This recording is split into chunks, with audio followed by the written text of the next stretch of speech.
So is this thing recording? I think it's recording. God, I hope it's recording. All right, so this is part 2. Really hope this thing's recording. Don't want to keep doing this. All right, so next day or two, this is part 2. So hope you're getting value out of this. Check it out and let's go watch it. And roll them, Brandon. Next thing you should do, which is number 3, you should create an inviting atmosphere. I know I constantly talk about this. Go in and, clean up the joint, get the fucking lint off the top of your display cases, wipe down the glass, mop the floor, vacuum the floor, whatever change some light bulbs. Make the place look great. Don't make it look like a serial killer is waiting on them to come in there.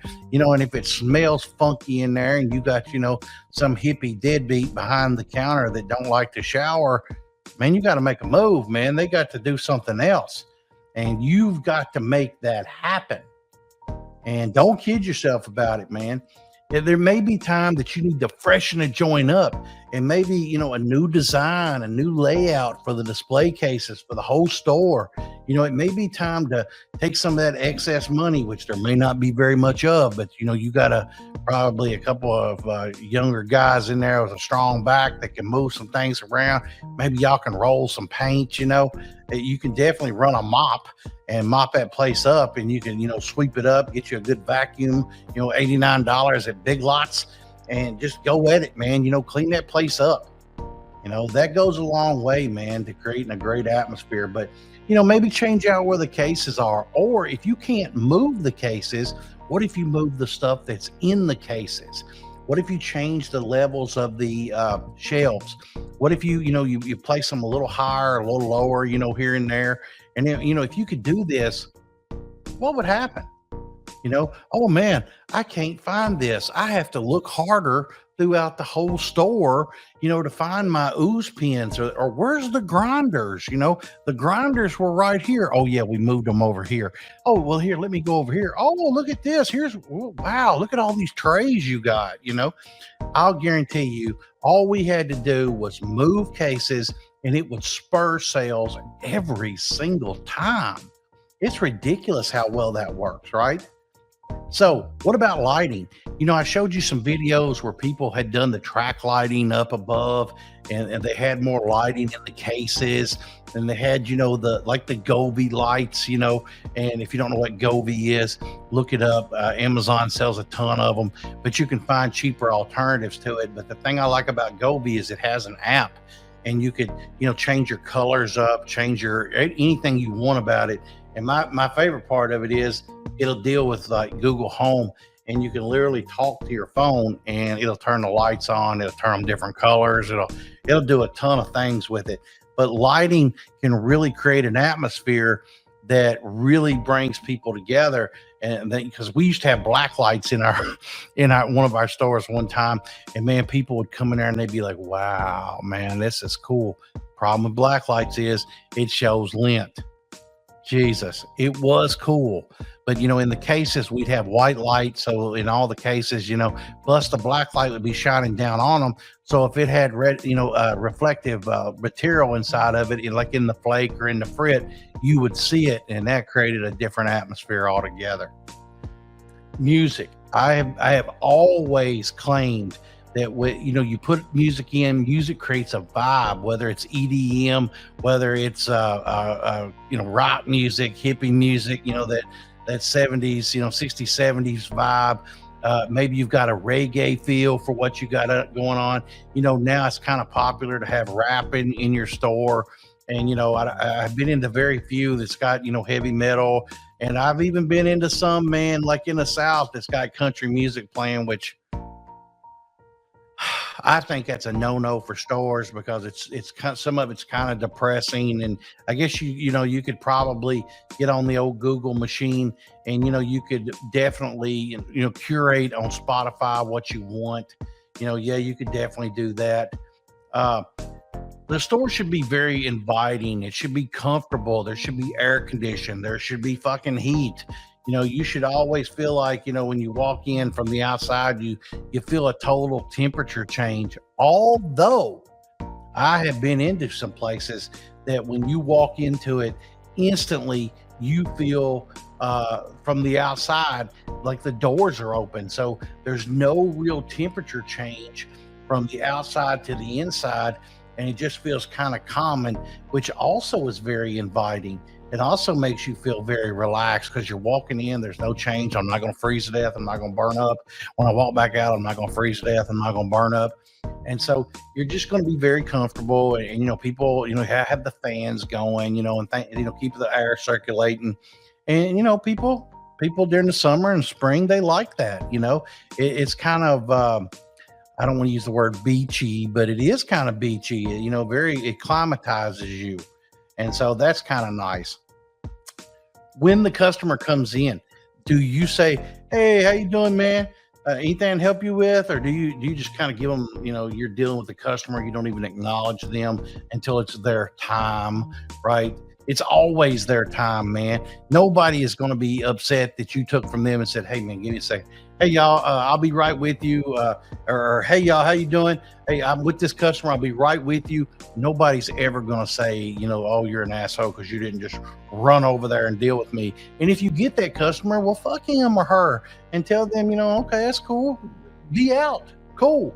And if you're working with somebody that don't like you acknowledging another human being, you don't need their money. We don't care. If everybody's not together, nobody's together. Fuck them. They didn't want nothing bad enough that they couldn't wait for you to be a human being and speak to the people that walk through the door. And if you don't speak to them, man, you're not being a very good human either. So engage with the customer, talk to them. Don't clerk. And by clerk, I mean, don't stand behind the counter. "Hey, if you need anything, let me know." Well, they needed something because they walked in the damn door. So you get your ass up and you go and you deal with them and you say, "Hey, how y'all doing today? Anything you looking for?" And they say, "Well, we're looking for bowls." "Okay, well, what kind of bowl are you looking for? Are you looking for a 14? You looking for a 18? Are you looking for a 9 millimeter? Are you looking for a 12 millimeter? What are you looking for? Do you know? Do you want glass on glass? What are you looking for? So, but the only way you're going to find that out is to ask questions. Okay. And at some point, man, while we're talking to these people, we're going to have to educate them because I just want a water pipe. Well, do you need perks? What kind of perk would you like? Do you need an ice pinch? How tall do you want it? Are we going to just be using dry herb and flour?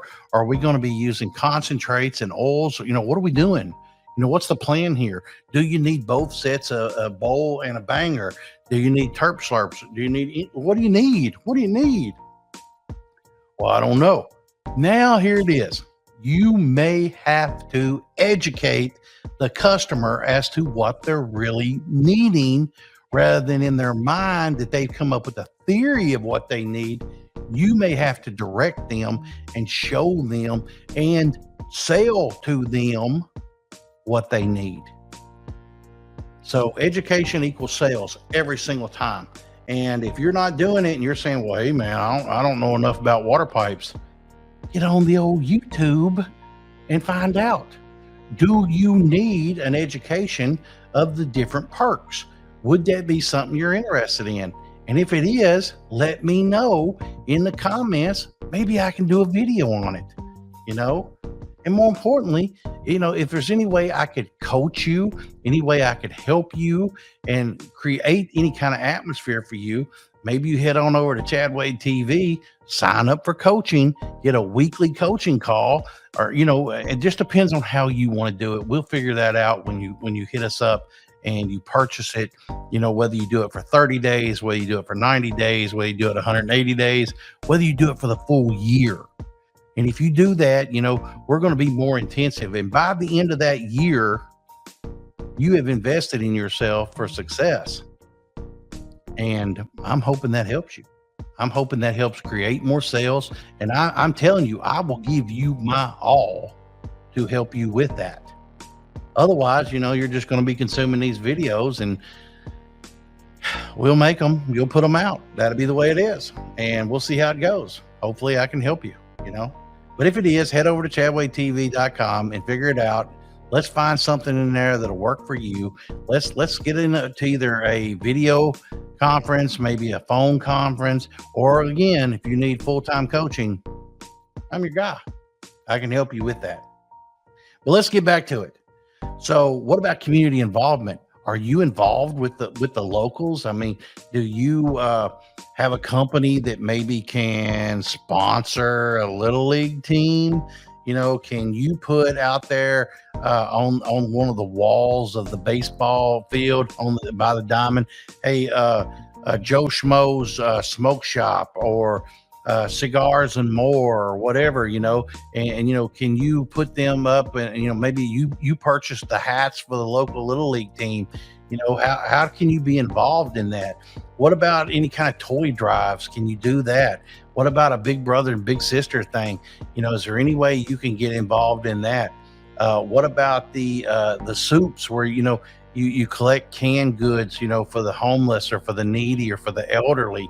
Is there any way you can get involved in that? And if you can, you should. Yeah. Yeah, you should. Because people like to buy from people they like. Okay. I promise you that might set you apart, man. The community tends to, I know what you're thinking. Well, I'm just a smoke shop. They fucking hate us anyway. Yeah. At one time I thought like that too. But then I started getting involved with the community a little bit. And, it became one of the things where, I would talk to people. Oh, yeah, I know where that's at. It's in there by the Kroger. And, right. And they knew it. I didn't have to tell them nothing where it was at, and, you let the Girl Scouts that time, put their cookie sales right there when Kroger wouldn't, because they already had a competing group there. Is there any way, we could do, have a food drive, there? Is there any way you can help us with that? Yeah, because then what they're going to do is put your name on the local radio station, in the news somehow. If you have a TV channel, they put it on the TV that they can drop their canned goods off at the local Up and Smoke. That's my stores. And, they put it in a box, and, Joe and Jane Schmo come in there and, hey, we're here to drop off some canned goods. Okay. Yeah. Right here. Here's the box, please be careful. Don't dent them if you don't mind. Oh, okay. And then they drop them in. Oh, can we look around? Yeah, sure. Go ahead. Oh, it's a lot more in here besides bongs or besides old pipes. Yeah. We've got some other gift items in here, and, here's the incense and the burners, and here's some novelty gift boxes, and lunch boxes and socks, and there's a lot of cute stuff in here, Joe. Yeah, Jane, we love this. This is nice. We thought it was just going to be an old stinky hippie joint. That's how they find out. That's how you get customers. Next thing you're going to do is you're going to prioritize your customer service. Every single person is important. And if you're the one-man gang and you got 4 or 5 people in the store, 4 or 5 groups in the store, you are going to have to be a little social butterfly and cruise through with your keys to unlock the doors, to all the cases. If you have locks on them, maybe you don't. I don't know. Maybe you're a very trusting soul. But anyway, and so you walk in, and there's this group A, and group A is, oh, no, we're just looking. If we find anything, we'll yell for you. Okay, well, group B has found something, because they're pointing in there, and you're right then there's a sale going on. And so you go over there and, hey, can I help you guys? And yeah, we want to know something about those grinders right there. What size is that grinder? Oh, that's a 55 millimeter. Yeah, that's a 55. Okay. Do you have any 50s? Yeah. Do you have any 63s? Yeah, right here they are. Right here they are. What color are you looking for? And it matters. It matters that you're going to be able to help them and move in there with them very quickly. Show them the difference in the sizes. Show them the difference in the teeth. Show them the difference in the budget grinder as opposed to the expensive grinders. You should have a good, better, best situation, and but the exceptional customer service goes a long way. As far as when you get them to the front counter, hey, do you need any papers or anything with this? Oh, God, I forgot that. I'm glad you said something. That's customer service. Okay. You look at it as selling. Really what it is you're helping them remember something that maybe they had forgotten. So think of it that way as well. Okay. stocking your shelves. This is very important. Nothing sells in the back room. Nothing. Absolutely nothing sells in the back room. Move everything to the front. Get everything out of that back and move it up front. Let's get this thing going, man. As we sell, we replace. That needs to be part of the SOP, the standard operating procedures. Once you sell it, we need to go to the back. We need to replace it. Maybe not with the red one because we're out of red, but maybe we put another one out there just so they have it. We need to get that done. You need to make sure that your shelves always look full. When people start seeing holes in the shelves, they start wondering, well, wonder what's going on. Are they going out of business? Why aren't they repurchasing? Why aren't they restocking? Because they're so used to going to, the grocery store and seeing full shelves, and they start to panic when there's none. It's in the news even. They go to Target and shelves were bare. You remember that during the vid issue. And so when that happens, man, they want to know why. Are you going out of business? Everything okay? This is our smoke shop. We need to know, right? Make sure that you do that. Okay. In conclusion, all these things should be thought of. They should help you quite a bit. And, this should help you get to the success that you're looking for. All right. And if you need more help with this, even though I may not have covered it or glossed over it or went over it a little faster, you can always rewind and watch again, or you can try hitting us up at chadwadetv.com.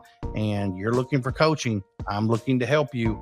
And we can do that. Or you're looking for inventory, and you could pick, Lou and Grover and Andy and Brandon and me, and we could help also tell you what is selling in your area.